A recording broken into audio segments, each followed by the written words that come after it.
بسم اللہ الرحمن الرحیم۔ امام ابن جوزی فرماتے ہیں کہ ایک حدیث میں آیا ہے کہ بنی اسرائیل میں عجیب و غریب واقعات پیش آئے ہیں، ان کے واقعات بیان کیا کرو جن سے کوئی نہ کوئی عبرت حاصل ہوگی۔ میں تمہیں دو بوڑھی عورتوں کا واقعہ سناتا ہوں۔ بنی اسرائیل میں ایک شخص اپنی بیوی کو بہت محبوب رکھتا تھا۔ اس کی والدہ نہایت نیک بخت بوڑھی عورت تھی، ادھر اس کی بیوی کی والدہ بھی بوڑھی تھی مگر تھی بڑی چنچل۔ اتفاق سے ان دونوں میاں بیوی کی مائیں دونوں بوڑھی عورتیں نابینا تھی۔ اس کی بیوی کی ماں اپنی عادت کے مطابق اپنی بیٹی کو یعنی اس شخص کی بیوی کو بہکاتی اور اکساتی رہتی تھی، جس سے آئے دن ساس بہو میں سخت جھگڑا رہتا تھا۔ آخر وہ شخص تنگ آ کر اپنی ضعیف و ناتواں والدہ کو ہمراہ لے کر نکل کھڑا ہوا اور ایک لک و دک بے آب و گیا جنگل میں اس کو چھوڑ آیا، جس سے اس کا مقصد یہ تھا کہ وہ بے آب و دانہ یہاں پڑی رہ کر مر جائے گی اور اس جنگل کے درندے اس کو پھاڑ ڈالیں گے۔ چنانچہ جب وہ شخص اپنی اس صابرہ اور ضعیف ماں کو اس قسم پرسی کی حالت میں چھوڑ کر چلا گیا اور اس کو جنگل کے درندوں نے آ گھیرا تو اللہ کی طرف سے ایک فرشتے نے اس کے پاس آ کر دریافت کیا، بڑی بھی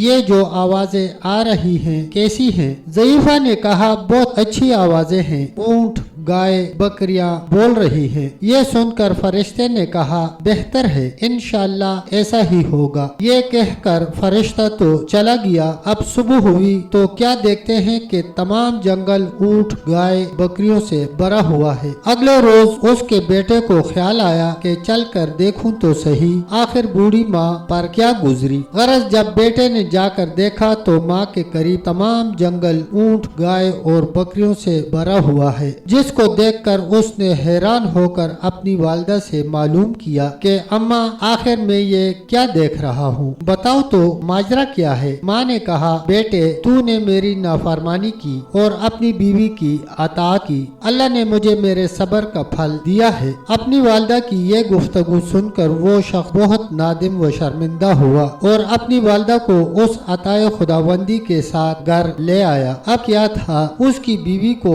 ساس کی یہ نعمتیں دیکھ کر کیسے برداشت ہوتا۔ اپنے شوہر سے ضد کرنے لگی کہ میں اس وقت تک ہرگز تجھ سے خوش نہ ہوں گی جب تک تو میری بوڑھی نابینا ماں کو بھی اسی جنگل میں نہ چھوڑ آئے جہاں اپنی ماں کو چھوڑ کر آیا تھا۔ مجبوراً وہ شخص اپنی بیوی کی ماں کو بھی وہیں لے کر چھوڑ آیا۔ اب جب شام ہوئی اور اس بڑھیا کو درندوں نے آ کر گھیر لیا تو پھر خدا کے حکم سے اس فرشتے نے آ کر اس بوڑھی عورت سے معلوم کیا کہ یہ کیسی آوازیں ہیں جو تو سن رہی ہے؟ بوڑھیا نابینا تو تھی ہی، کہنے لگی، یہ تو درندوں کی آوازیں ہیں جو مجھے پھاڑنے کے لیے آئے ہیں۔ یہ سن کر فرشتے نے کہا، انشاءاللہ ایسا ہی ہوگا۔ یہ کہہ کر فرشتہ تو چلا گیا اور درندوں نے چیر پھاڑ کر بوڑھیا کو تکا بوٹی کر دیا۔ جب صبح ہوئی تو اس شخص کی بیوی نے پھر اپنے شوہر پر تقاضا شروع کیا کہ جا کر